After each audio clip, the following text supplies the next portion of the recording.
ngasi support and resistance ni matang na take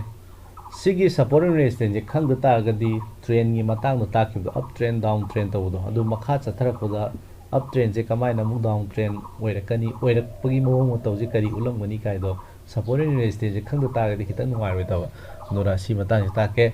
mamang da di animation video semaga video sema ju hai animation tawraga adubu matam yam changi aduga ai channel se view chu yam wangte wana semaga mi sami yemugumba mi kunthra ka yengmugumba aduna video semaga khara line semage support hai taragadi ngak pa haibani manipuri da aduga resistance haragana thing ba haibani support che market na sumsum kumtharak pa matamda market na sumsum kumtharak pa matamda price level amadagi nga aga mathak lom da he ka khat kharba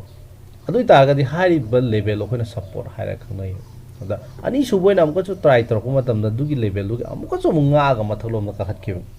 ahum suboina chu amko chu nga aga mathak ka khat khib habidi market na tar kuma tamda toina nga pa area sibu khoina support haira ga khanai khoina line ama singba taragadi yam line ugani ko support china tawri je market na makha da kumthar ko matam nga aga leiba adumba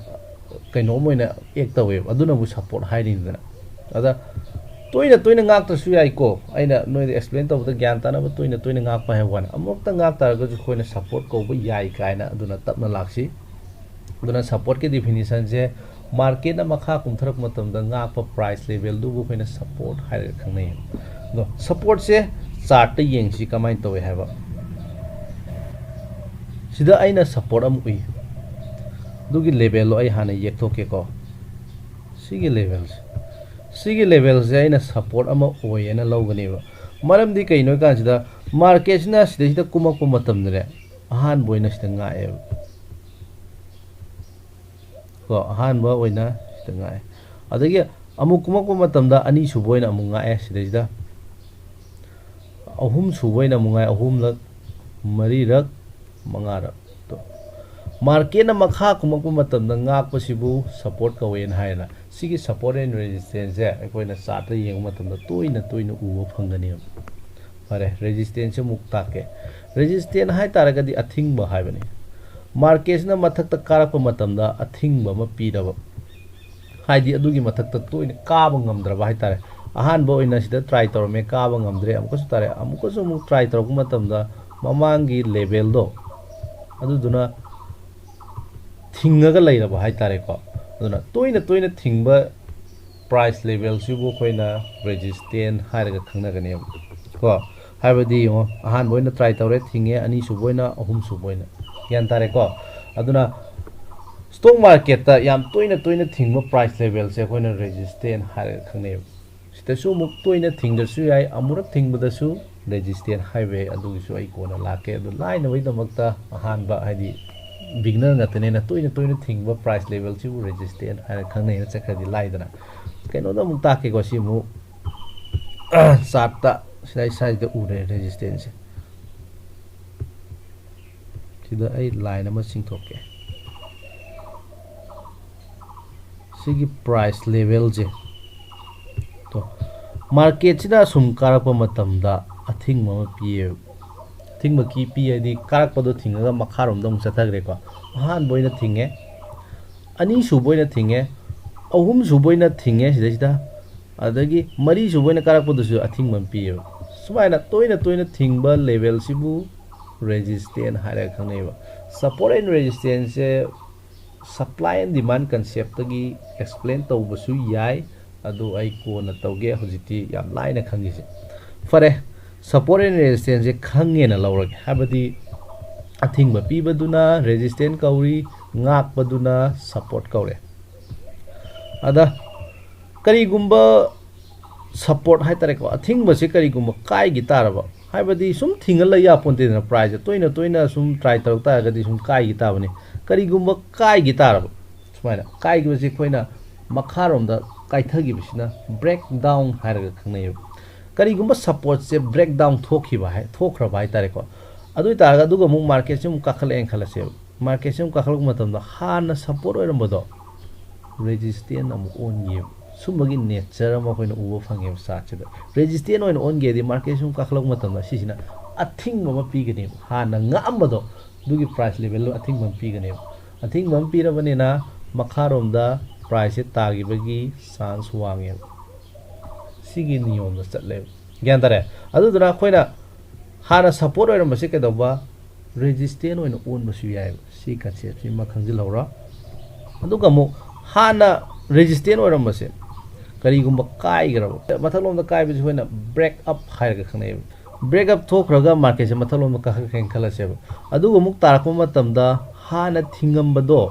support ओइना मु एक तोरप याय को तोरकनी हाबे याद stock market तोरपसु याय तोरतबसु याय अदुबो support ओइना एक तौगी chance वांगे हाना थिंगमबदो केदौबा मथंग तारकम मतमदा अंगापी ओइन ओनगने हाबेदि सपोर्ट ओइन ओनगने को ओनगिबगी चांस वांगे सुमाइना अदु तारगदी सिदा अखोइना पॉइंट अमख खंगबा याय पॉइंट अनी ख खाइ तारे हाना सपोर्ट ओइरमसे रेजिस्टेंट ओलपसु याय रेजिस्टेंट ओइरपसे सपोर्ट ओलपसु याय अदु दुना अखोइना सिना सपोर्ट नि सिना रेजिस्टेंट नि हाइबे महतने याम लाइना सपोर्ट एंड रेजिस्टेंट एंड हाइरसु याय लेवल मरमदि कैनो गन हौजी रेजिस्टेंट ओइरपै वानी ओइबे वानी कोना सपोर्ट ओइरपसु याय दना सिगी पोसे होइना चार्ट मु उब्रे यंगसी को तैदे येंगोसी आइना ngasa येखिबदा सुम येंगसी को तो सिगी प्राइस लेवल से कैनेबा रेजिस्टेंट ओइना एक तौगिदना अदो सिदैदा मु सपोर्ट ओइना मु एक तौरे हाना रेजिस्टेंट ओइना एक तौगिबो हाइबदी हाना थिंगमबसे मार्केट से कारो कुमको मतमदा हाना थिंगमबा price level low other support ओइना लौरगा ngaak ओइना अंगापी ओइन ओनगरे सपोर्ट लौरगा मथक तमु काखले अमो खतनते अमुरक अनिरा अहुमलक नि मानत ngaamiस ज्ञान दारे को अदुना रेजिस्टेंस से सपोर्ट ओनबगी एग्जांपल साइड उरे अदुगा मु सपोर्ट सिना रेजिस्टेंट ओनबगी दि साइड सुम उइ को अतोप सिंगा यामसु येंगोइसे सिदा सिगिसे आइना सपोर्ट अमा ओइ हाइना लौगनी सिगी प्राइस लेवल से करिगिनो काना अहान तारकपद सिदि ngaए को अमुरा ngaए अनिरा ngaए अहुम ngaए सिबु खोइना सपोर्ट हारगा खंगै अदगी सिदा ब्रेक डाउन थोखरे ब्रेक डाउन हाबदी ngaक पंगमदगन काइगरे काइगि तारगदी हाना ngaambado हाबदी हाना सपोर्ट ओइमदो रेजिस्टेंट ओइना एक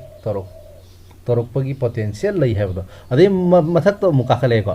ब्रेक डाउन थोखरा मतुंगदा मार्केट सिना मथक कारप मतमदा सिदा रेजिस्टेंट ओइना एक तवे रेजिस्टेंट हाइदी मथक कारप मतमदा अथिंग मम पिए दुगा मार्केट से केदो आ मखा तना कुमथा लुरे सिसिन ज्ञान तारे सपोर्ट का रेजिस्टेंट का से ओंथो ओनसिन तौबा याय हैबा कंसेप्ट नि सपोर्ट एंड रेजिस्टेंस जे कोइना डेली चार्ट नैनागी बनी अदो any chart support and resistance जे वर्क तौगनी हाबदी 1 मिनिट ओइगेरा 5 मिनिट ओइगेरा को अमा एकते येंगसी बैंक निफ्टी सिदा एकता संगसिलगा तौबत तसेंगना सपोर्ट एंड रेजिस्टेंस जो वर्क तौब्रा तौदब्रा इदो 100% दी ट्रेडिंग दा अमता वर्किंग लेरोय को सि प्रोबेबिलिटी मतांग ता काने ज्ञान तानी खरा फरे येंगसी 1 मिनिट ते येंगसी तो सिदैदाई रेजिस्टेंस अमोइन उरे रेजिस्टेंस हाइ तारदी मार्केट ना तोइन थिंगबसिबु रेजिस्टेंस हाइरगा खंगनै तोइन थिंग तारगसु मार्केट की ममाइ लेफमदो मथक कारगो मतमदा अहान बोइना अमतंग लेहनगी तारगसु अदुसु पोटेंशियल रेजिस्टेंस नि ना लौगनी सिददी तोइन थिंगबम उरे सिसिबु रेजिस्टेंस नि ना लौगनी ज्ञान तानी को तो अमुरक अनिरक अहुमलक मरि अहुमलक हाइता सिदी कनो थेंगरे लौसिको अमुरक अनिरक अहुमलक सिसिबु रेजिस्टेंस ने लौगने हाइदि मार्केट ना कारक मतमदा अथिंग मम पिए दु अतोप खरि येंसिको सिजु कोइ रेजिस्टेंस ने लौगनी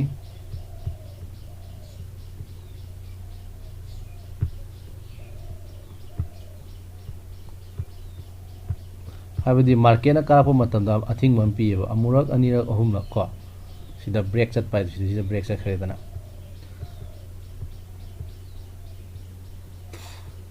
सिसिदा कोइ सपोर्ट ने लौगने येक पजे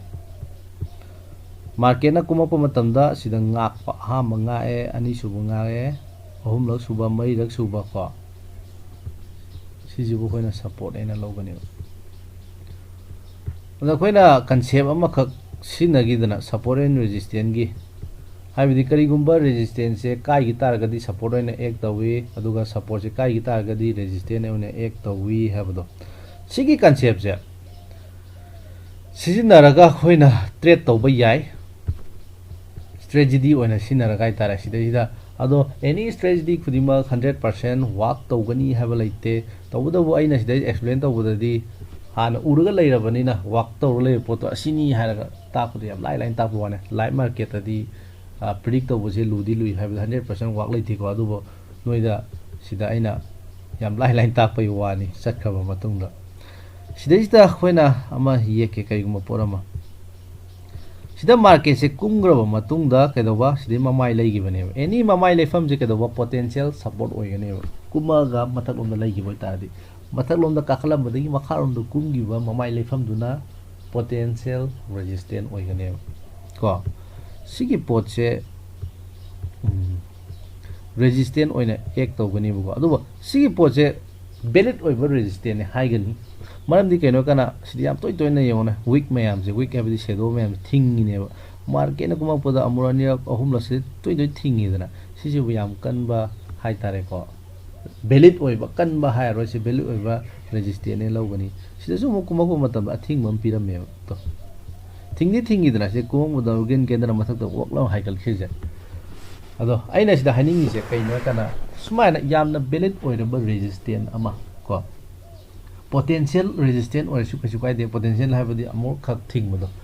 सुगुम्बा रेजिस्टेंस से करिगुम्बा ब्रेक डाउन थोखराबो ब्रेक डाउन थोकपाइदि मखादा काइरा बाइता सुमाइना अदुगा मार्केट्सना मु हलपो मतमदा मासे सपोर्ट ओइना एक तौगनी हाइदना अदा अहानबा फ्रेश ओइना ब्रेक डाउन थोखरा मतुंगदा हलकपा सपोर्ट से हाइदि हलकपा रेजिस्टेंस तारेने सिदा अमु हलपो मतमदा रेजिस्टेंस ओइना एक तौगनीना सि मतमसिदा खोइना trade तौबगी opportunity ama lay han oina fresh se yamna haibadi valid yam oigale halak pasi yengsi ko to size da halle yadana to he paira mu singtho khare sida break togra matung da kadauba market se halle yadana sida ngasai support oi modo resistance oina sum एक तौबगी अदुमबगी potential यामना साउना लैये खितंग हाइगत खैको अदु तारदि साइब area सिदा यौरिङै दो ओरिसो खितंग वालिङै सो खोइना cell तौबगी opportunity लै सिदैनि market जे मखादा कुमगिबगी chance वानों लै तो सिगी strategy से अमतंग हाइजरमगे अहामदा खोइना सिदी खोइना सपोर्ट ओन उरेको रेजिस्टेंस सो वैलिड सपोर्ट अमा ओइन उगदा असि वैलिड सपोर्ट नि सपोर्ट से काइग्रेको काइग्रा मतुंगदा फ्रेश ओइना अहानबा ओइना केदोबा हारिबा सपोर्ट तु तमना कारक पतागदि दु रेजिस्टेंस ओइना एक तौगने अदुइ मतुंगदा प्राइस तो मखादा कुंगिबगी चांस यामना वांगना लै सि स्ट्रेटजी ओइना सिनाबे तौदु चांस यामना वांगना लै हैबनी हाइदि एक तौगिद्रसु केसु काइदिको येंगछि सिदा तो सिदे मखा कुंग्रेना सिबुदि आइना उर मतुंगदा नोइदे एक्सप्लेन तौबने ज्ञान तारेको अहानबा ओइना अहानबा सिदा खोइना ट्रेड तौबगी चांस वांग लै हैबने अदुगा रेजिस्टेंस ओइना एक तौबदी अनि सुबुदसु तौबनी अदुबो करिगुम अमतंग हाइजगे सपोर्ट और रेजिस्टेंस तोइना थेंगकपा तारगदी खोइना सोंदरेना लौगनी तोइना थेंगकपा हैबदी सिदा काय सि मथकता कुंगी कारकेना को रेजिस्टेंस अहानबने ट्राई तौरमेना थुगाइनबा अनि सुबोइना ट्राई तौरइने अहुम सुबोइना ट्राई तौरक तारगदी तोइना ट्राई तौ तारगदी हाइब्रिड रेजिस्टेंस दो थुगाइलगे मतागुम ट्राई तौर इने हैबा कांसेप्ट तुम लौबे हैदना अदुना याम तोइना ट्राई तौ तारगदी खोइना हारिबा पोतो काइबे चांस यामना वांगना लै काइना खने अदुना अहानबा फ्रेश सिदी हाना सपोर्ट ओइरमको अहानबा फ्रेश नेबा फ्रेश ओइना लैङै सिददी ngakpagi chance yamna wangna lei habi concept tuni da sigi strategy khangi ko tani yak su boina to ani yak su matam di sai da kai gre ko si concept si da ni koina support and resistance da koina trade to ya ba strategy ama hai taragadi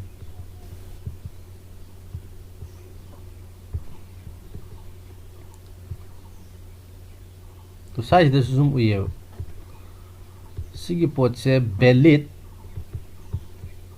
support ni हाइरिबा valid support से fresh ओइना अहानबा काइग्रेदना अहानबा काइग्रा मतुंगदा अहानबा ओइना मक